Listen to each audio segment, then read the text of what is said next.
Nos últimos 2 episódios, nós passamos bem de leve na questão do branqueamento racial. Mas o entendimento deste conceito é crucial na compreensão daqueles episódios. No primeiro episódio, o branqueamento sistêmico e proposital é o principal motivo da invisibilidade dos gaúchos negros. Já no segundo episódio, o branqueamento foi visto na repressão policial, no uso da lei da vadiagem, que previa prisão para todo aquele que não pudesse comprovar a ocupação de trabalho. E isso logo depois da abolição da escravidão, onde a maioria massiva da população negra não se encontrava no mercado de trabalho formal. Vimos também nesse mesmo episódio que a aceitação e a respeitabilidade do samba só vem a partir da desafricanização do ritmo, ou seja, branqueamento no campo físico e simbólico. Nos 2 episódios eu afirmo com todas as letras que o branqueamento racial foi um projeto político no Brasil, e os ouvidos mais atentos acabaram espantados com essa informação, pois não sabiam que houve no Brasil políticas públicas para conter o avanço da população negra que agora se encontrava plenamente livre da escravidão. Não é estranho para mim que ainda hoje as pessoas se surpreendam com a informação de que o Estado brasileiro tentou embranquecer propositalmente a nação, pois realmente isso tem passado ao largo nas reflexões históricas formais. Mas não há como fazer uma boa reflexão sobre o Brasil sem entender o porquê ainda continuamos ligando a TV e vendo notícias como esta. 12:04 no Rio, boa tarde para você. A gente abre o RJ de hoje com as últimas informações sobre um caso chocante. Um jovem de 25 anos morto dentro do supermercado Extra na Barra. Ele levou um mata-leão de um segurança. Mata-leão, para quem não sabe, é aquele golpe que você sufoca a pessoa com o braço assim. E que mesmo depois de ouvir vários apelos, esse segurança não parou e acabou matando o rapaz na frente da mãe. A repórter Isso só ocorre até hoje porque começou há muito tempo atrás um projeto de país republicano que pretendia aniquilar a população não branca. Veja bem, eu disse não branca porque não cabe nesse projeto de país nem preto, nem índio ou mestiço que se pareça com preto ou com índio. Por conta desse espanto generalizado e da total falta de conhecimento de um fato histórico tão basilar, é que decidi dedicar um programa inteirinho sobre o tema. Meu nome é Thiago, História Preta de hoje vai falar sobre branqueamento racial no Brasil.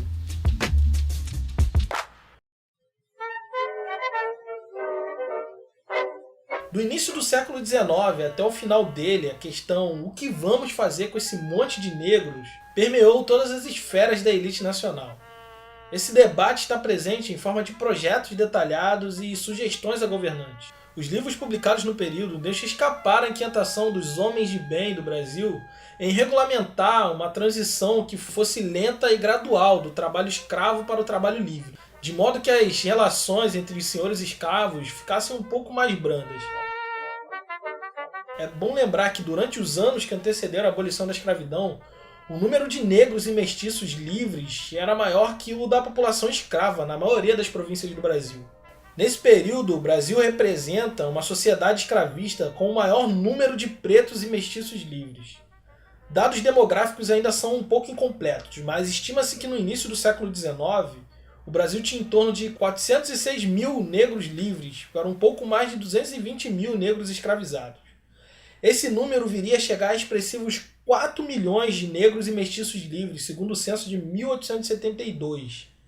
Isso representava mais ou menos 55% de toda a população brasileira naquele momento. Se você compara dados de outras sociedades onde ainda havia escravidão, por exemplo, no sul dos Estados Unidos, a média do país... Aqui quem está falando é o professor Sidney Chalhoub, pesquisador e autor de diversos livros com a temática da escravidão no século XIX. Aí só a população negra livre era 11%. Cuba, a população negra livre era cerca de 16, 17% da população total era população negra livre.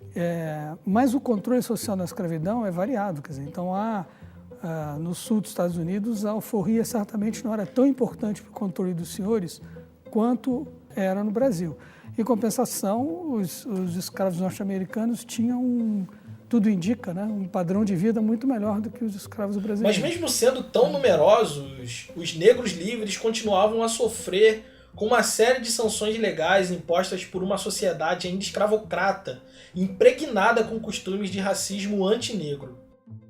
era grande o número de negros que eram presos por suspeita de serem escravos. Ainda que alegassem serem livres, permaneciam escravizados até que conseguissem comprovar sua condição de livre por meio de documentos oficiais. Esse pressuposto de ônus da prova a todo negro acusado de ser escravo ocorre num contexto em que o tráfico atlântico de escravizados havia sido proibido por força de lei. Essa manobra jurídica protegia a classe senhorial que fazia tráfico clandestino de negros africanos, de ter que provar a origem legal de sua propriedade escrava. Porque quem tinha que comprovar ser livre era o negro, e não o senhor que diz que ele é sua propriedade. Nisso, o encarceramento de todo preto encontrado à toa virou num primeiro momento negócio, mas depois acabou se tornando um problema muito sério para o Império, já que a casa de correção e o calabouço já não dava mais conta de tantos negros aprisionados. A medida encontrada para esse problema era pôr essas pessoas a leilão para que fossem arrematadas por quem quisesse obter mão de obra escravizada. O crime perfeito praticado pelo Estado. Prendiam negros livres alegando que eles eram escravos e os revendia para senhores que não podiam obter escravos vindos direto da África. Para ficar apenas em um dos milhares de casos que tem a respeito desse assunto, vou me deter aqui na situação que aconteceu com a negra chamada Jesuína, cabocla que, como diz os documentos policiais, fora detida e levada ao calabouço sem motivo aparente. Jesuína não reclamou a sua prisão assim que foi detida, mas pediu para tentar falar com o diretor assim que fosse possível. Horas depois, tendo conseguido seu intento, entregou para o diretor da casa de correção uma cópia de sua sentença de liberdade, que comprovava sua alforria. Pelo documento policial, é possível perceber que ela lamentou muito a sua prisão, dando a entender que não era a primeira vez que isso acontecia com ela. Além disso, é muito curioso perceber que ela não quis se expor com os policiais naquele primeiro momento. Ela queria falar diretamente com o diretor, pois corria o risco de que aqueles policiais as tratassem com desdém e até mesmo apreendessem os documentos que poderiam comprovar sua liberdade. A ameaça de sofrer abusos, ficar preso sem motivo, voltar a ser escravizado e ser levado a leilão como os animais eram levados, poderia ser um caso isolado em muitas das nações pelo mundo, como é o caso do filme 12 anos de escravidão. Mas aqui no Brasil, isso era parte da experiência comum que permeava a vida de um negro livre no pré-abolição.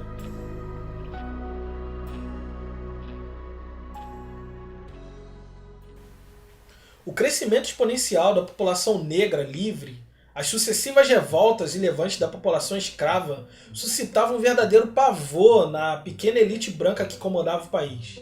Autoridades, jornalistas, políticos, fazendeiros se debruçavam em longos debates sobre como lidar com a constante ameaça de revoltas que estava chegando cada vez mais próximo dos centros urbanos. O temor era de que, ao saber das notícias de revoltas e levantes, outros escravos se sentissem encorajados a se insurgir contra os seus malfeitores. A verdade é que a abolição viria cedo ou tarde, mas tirava o sono da elite imaginar que toda essa gente maltratada e violentada por tanto tempo pudesse finalmente estar livre para fazer de suas vidas o que quisesse, inclusive se vingar.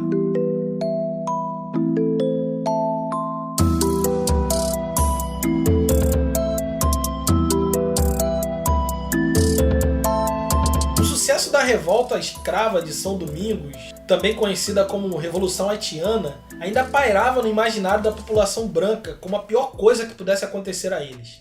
A Revolução Haitiana merece um episódio inteirinho só para ela, mas não vamos deixar de mencioná-la aqui, até porque ela é muito importante para entender o medo que a elite branca tinha da população negra.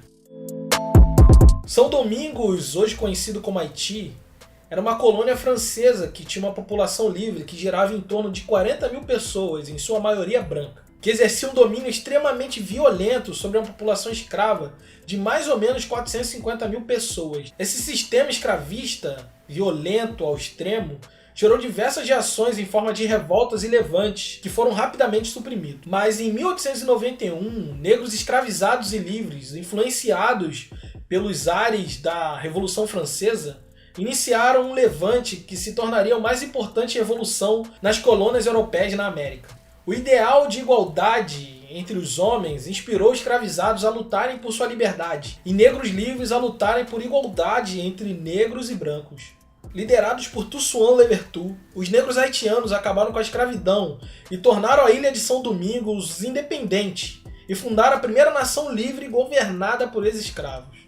O medo branco dessa revolta não está só no fato de que houve deposição de poder, mas no caráter exageradamente violento da revolução, pois a população branca foi quase que totalmente exterminada, e os que sobraram foram expulsos do país. A questão maior aqui no Brasil e em outras colônias escravistas era como fazer uma abolição sem haitizar o país. Como libertar os negros sem que eles queimem tudo e degolem a população branca. Não foi à toa que fomos os últimos no Ocidente a abolir a escravidão. Agora tenta imaginar aqui comigo. Você é um sujeito rico, dono de fazenda, com um número enorme de escravos. Sua família tem, 4, 5 pessoas. Até seus empregados livres são mestiços. E você é branco como a neve. Imagina aí. Daí num belo dia, na penumbra, sob a luz solitária da vela, você abre uma correspondência e lê em letras garrafais que toda a gente branca de uma pequena ilha morreu na ponta da faca dos seus escravos ressentidos. No escuro, olhando a senzala pela janela dos fundos, imaginando que enquanto você dorme, tem alguém tramando sua morte.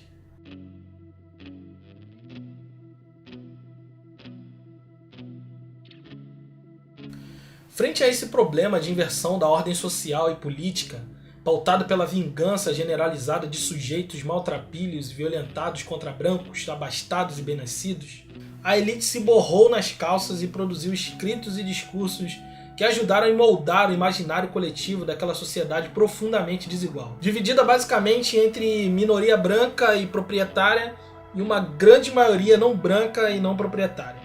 As soluções para superar essa desigualdade social e racial e numérica foram diversas, mas todas elas passaram por um elemento em comum: a construção de uma identidade nacional única, que pudesse unir todos os povos que aqui viviam em torno de uma única ideia de nação.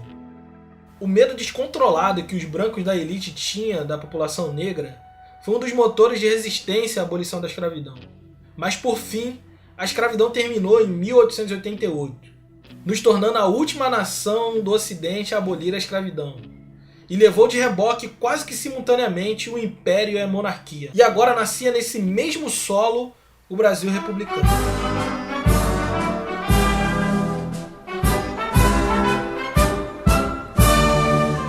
Esse Brasil republicano surge com um monte de desafios pela frente, pois ele nasce com ideais liberais da época, firmado num modelo civilizatório pautado no progresso positivista. Ao mesmo tempo, há uma multidão de pessoas que, com o fim da escravidão, se tornaram legítimos cidadãos brasileiros, já que a Constituição vigente só garantia status de cidadão àqueles que não fossem índios ou escravos. Portanto, como pensar na formação dessa nação, já que os conceitos de raça e nacionalidade parecem profundamente associados? Pois até então era muito fácil definir quem era brasileiro ou não. É escravo? Não. É índio? Não. Então tu é brasileiro. Mas agora tudo parece muito complicado, porque todos são brasileiros. Mas se todos são brasileiros, como a sociedade branca vai diferenciar os brasileiros dos brasileiros?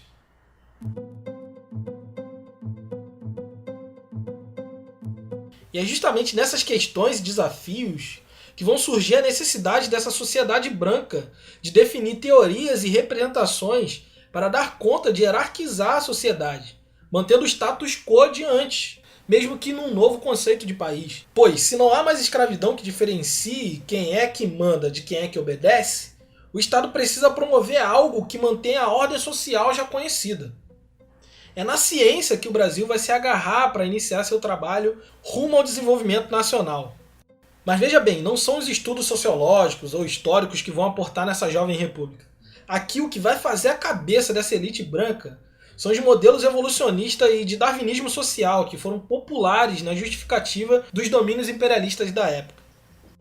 Desde o final do Império, que o Brasil tensionava ser o diferentão da América Latina, se aproximando do ideário europeu de conhecimento e civilidade. O Brasil fez uso indiscriminado dos institutos, jornais, dos livros de romances para se autorrepresentar como uma sociedade científica e moderna.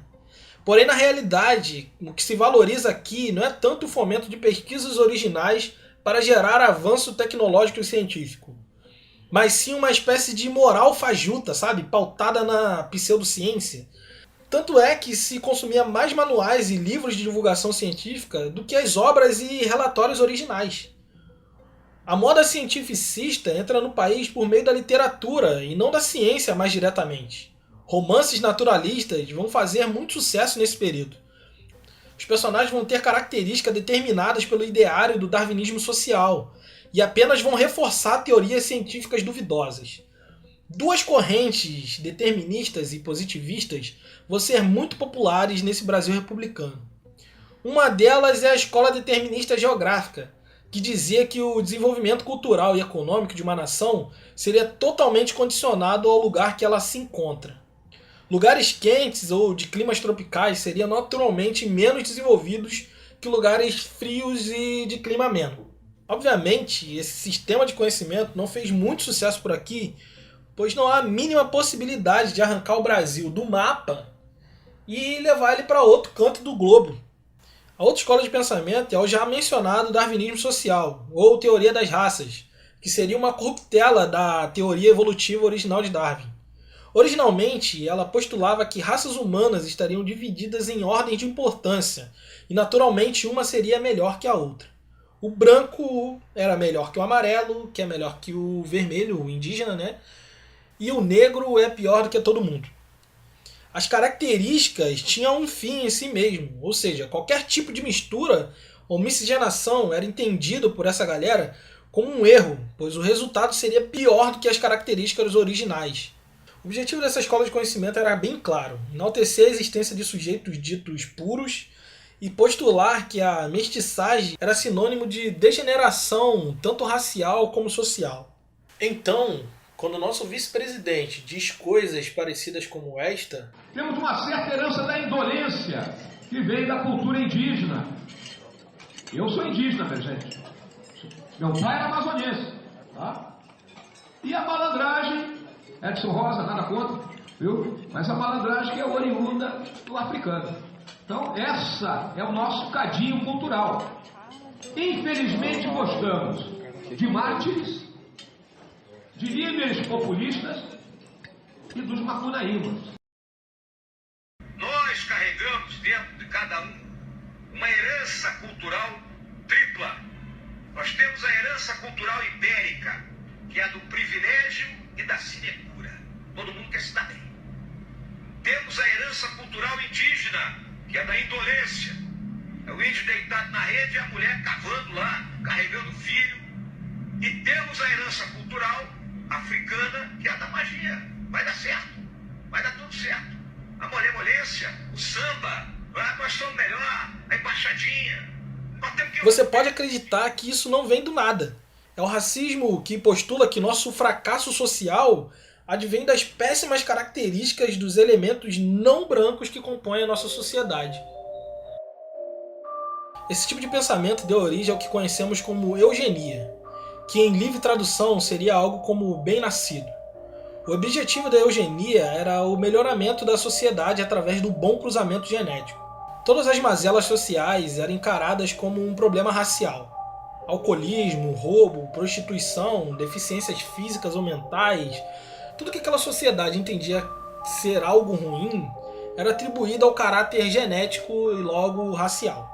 Portanto, segundo os eugenistas, para cumprir esse melhoramento genético, é necessário exterminar as raças que causavam as mazelas sociais para que a raça puramente branca pudesse finalmente triunfar numa sociedade livre dos males sociais.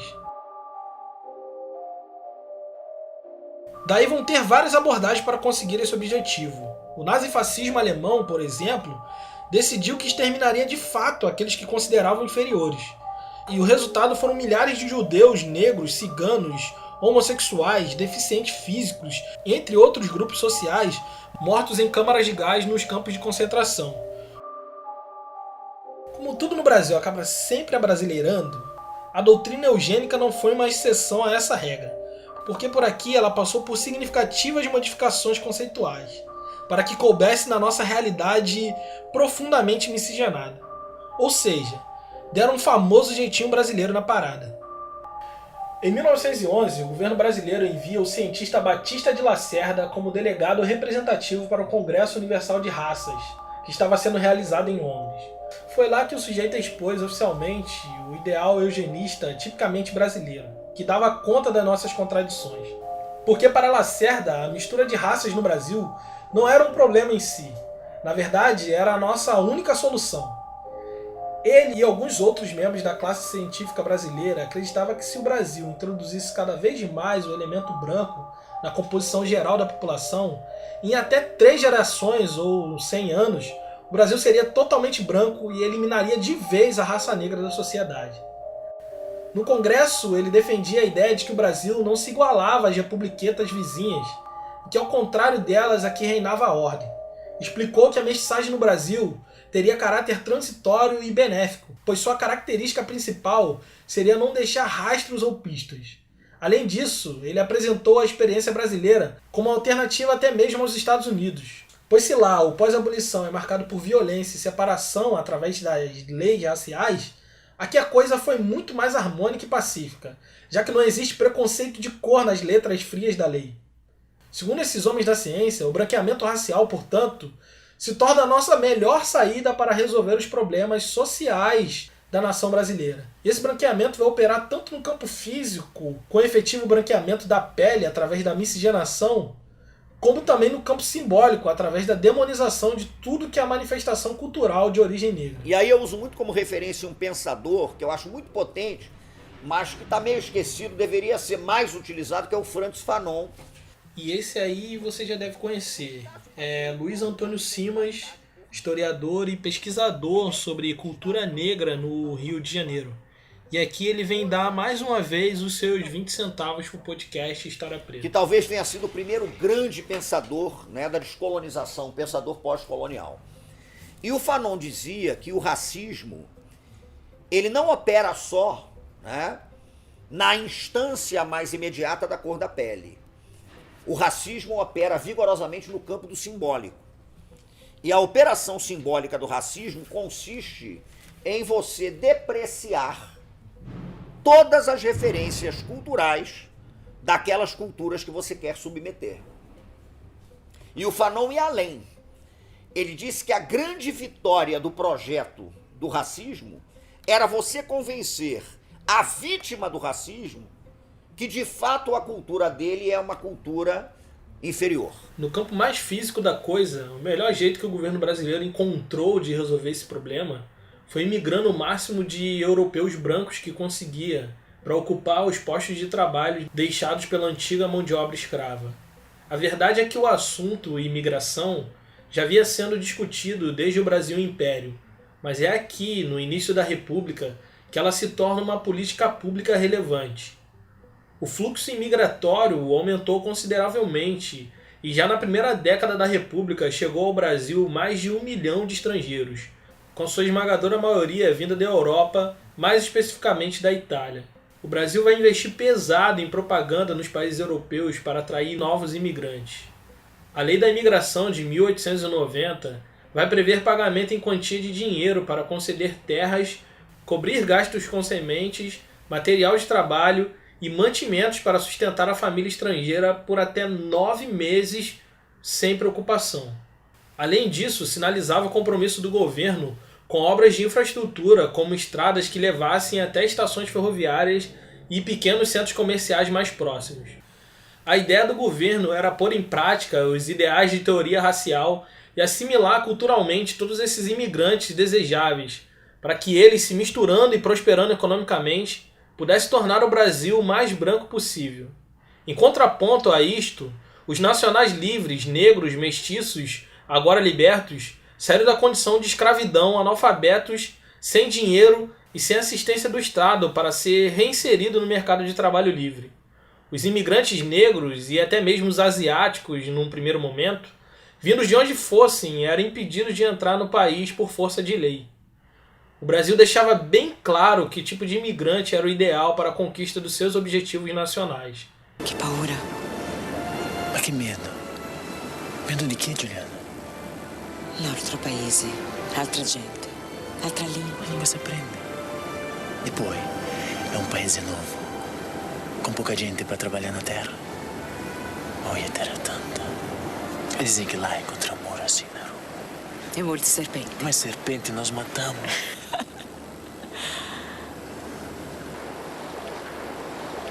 Tu não tem medo de nada, Matteo? Agora que te conheço, tenho medo de perder-te.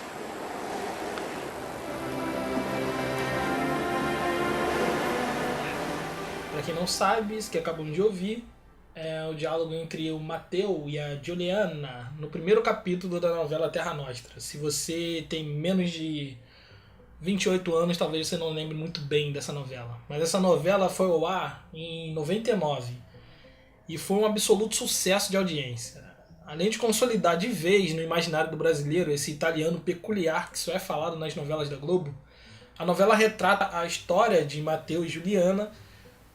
Mas o pano de fundo, que é o que nos interessa aqui, é exatamente esse período do qual nós estamos tratando aqui, da imigração italiana no pós-abolição. Uma coisa, seu comerciante. Fale. O senhor está preparado para receber esses italianos aqui? Por quê? Porque eles não vão querer viver na senzala onde o senhor mantinha os seus escravos. Mas por que não? Porque esse tem sido o primeiro grande problema com eles. Eles são brancos, seu Comecino, não são negros escravos. Eles podem não ter nada na vida, mas trazem no coração o sentimento de liberdade. Essa fala pode ter passado despercebido para a maioria dos telespectadores na época, mas ela carrega um conceito racista muito claro. Ela diz que não há possibilidade de que os italianos aceitem a viver nas mesmas condições que os escravos, pois ele tem dentro de si a liberdade inata. Isso deixa implícito que aqueles que foram escravizados não tinham esse amor pela liberdade que os europeus tinham, e por isso se deixaram escravizar. Na verdade, a insurgência escrava e as negociações por parte dos negros se deu em todo o tempo, desde o início da escravidão. E é sobre isso que Lilia Schwartz comenta na entrevista que ela deu para o jornal Nexo. Eu acho que a liberdade, escravidão e liberdade, elas são termos polares. Em que sentido? São polares porque eles não se opõem, mas um define o outro e um problematiza o outro, né? Desde que existiu escravidão, existiu luta por um direito, que é o direito de todos, o direito à liberdade. Então, na África você já tinha revoltas, nos tumbeiros você tinha revoltas em nome da liberdade, né? Chegando aqui, desde que existiu escravidão, existiram quilombos, como o Flávio estuda tão bem. Então, liberdade sempre foi uma utopia importante para essas populações de escravizados e escravizadas que foram, de fato, tirados à força do seu continente, né? É só para politizar a ideia de liberdade, né? E, ao mesmo tempo, não dar essa dimensão que só existe a escravidão como um processo punitivo, né? Ou seja, era punitivo, mas os escravizados sempre se revoltaram, sempre negociaram as suas condições, então por isso a ideia de liberdade. No campo simbólico, o governo reprimia toda manifestação cultural negra com base nos pressupostos racistas propagados pelas teorias deterministas do darwinismo social. E fazia isso a partir do controle social dos corpos e mentes negras. Uma das primeiras medidas da República de controle social da população negra vai ser justamente o Código Penal de 1890, mesmo ano da lei de imigração que mencionamos anteriormente. Que, dentre muitas coisas, esse código vai instituir o que popularmente ficou conhecido como Lei da Vadiagem. Segundo a letra fria da lei, se o sujeito não conseguisse comprovar que tinha uma moradia fixa e um trabalho legalmente reconhecido, ele seria recolhido à casa de detenção por 30 dias. Ao terminar este prazo, ele tinha 15 dias para arrumar um emprego e uma casa para morar. Apenas 15 dias. Caso contrário, ele seria condenado a até 3 anos de reclusão em presídio.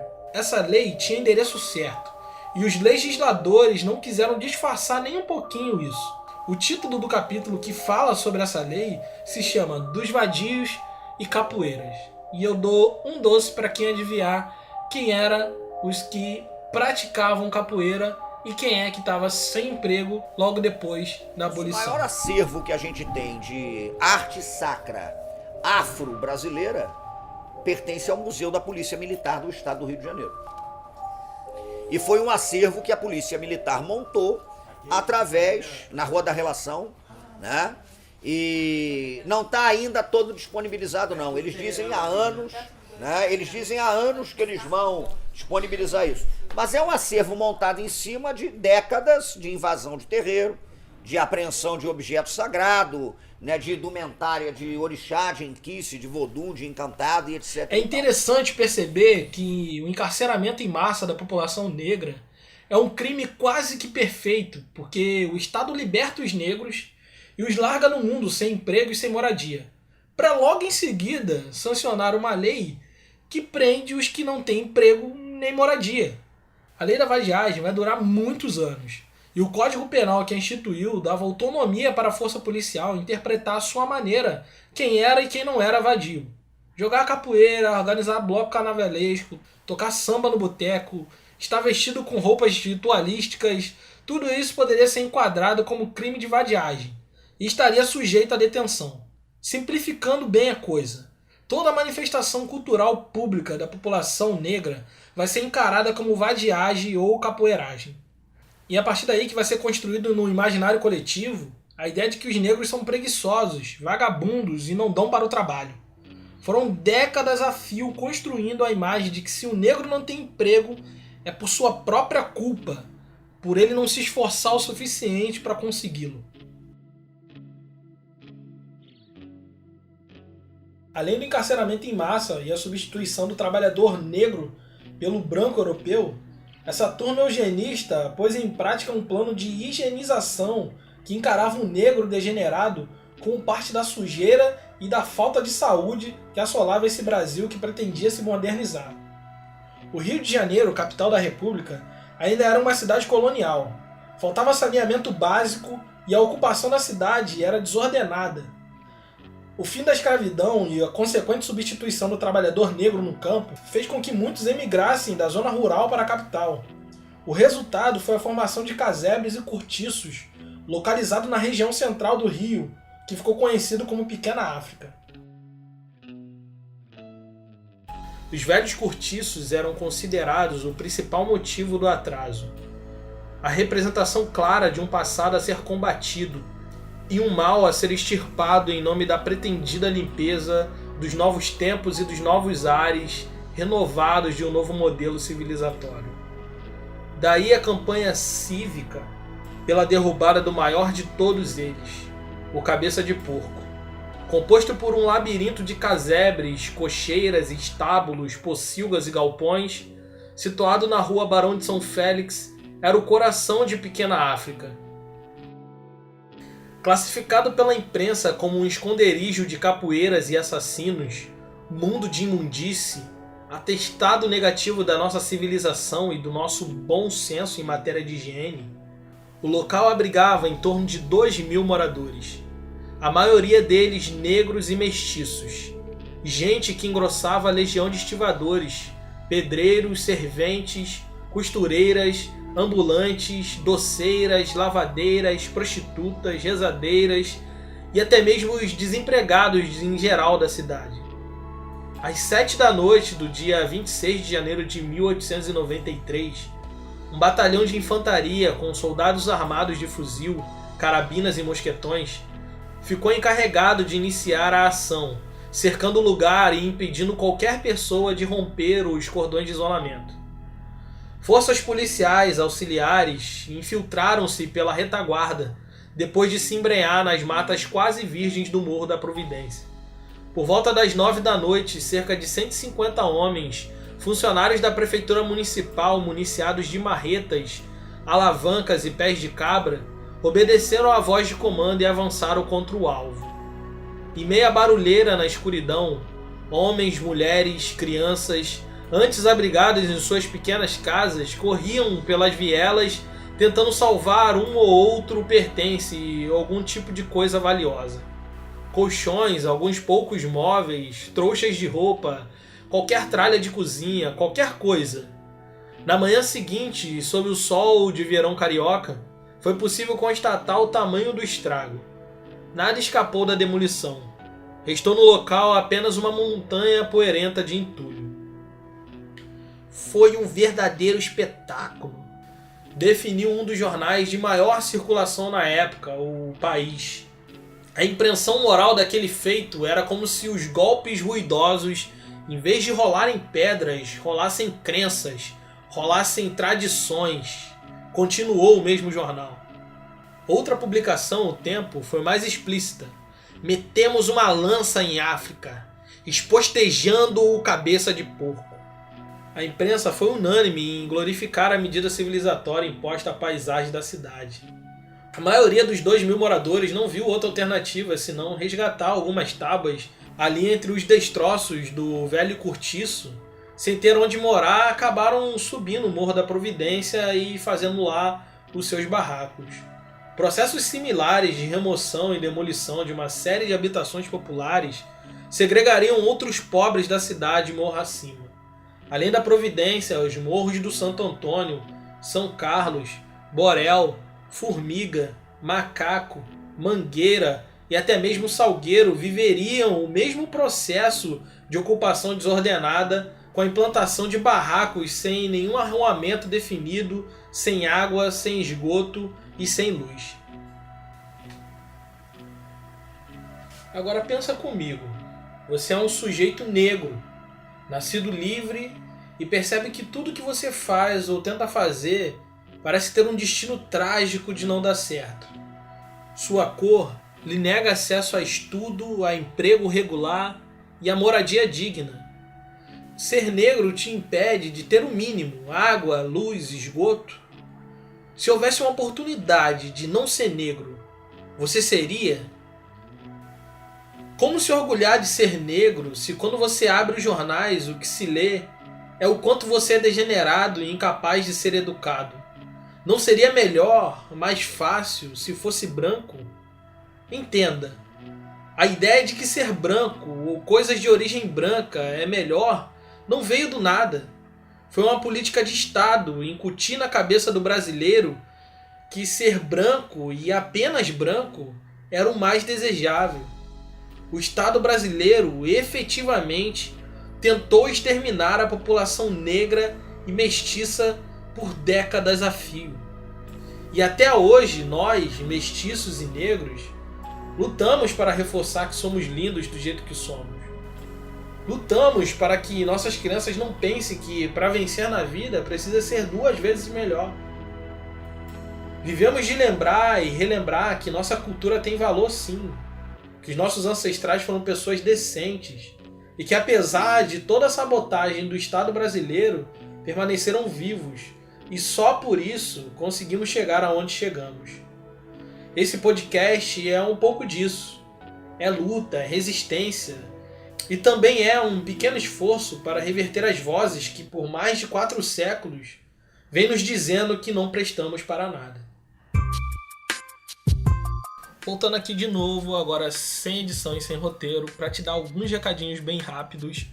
Se você gostou desse episódio, quer se aprofundar mais no tema, eu vou deixar aqui no post desse episódio a relação de livros que eu li para compor esse roteiro. E do lado dessa relação de livros eu vou deixar o link para o site da Amazon, caso algum de vocês queiram comprar esses livros. Se vocês comprarem esses livros pelo meu link, vocês vão me ajudar e vão apoiar a produção de novos episódios do História Preta. Por isso, se você gosta do nosso trabalho, considere comprar os seus livros por esse link, que assim eu posso comprar mais livros para fazer mais episódios.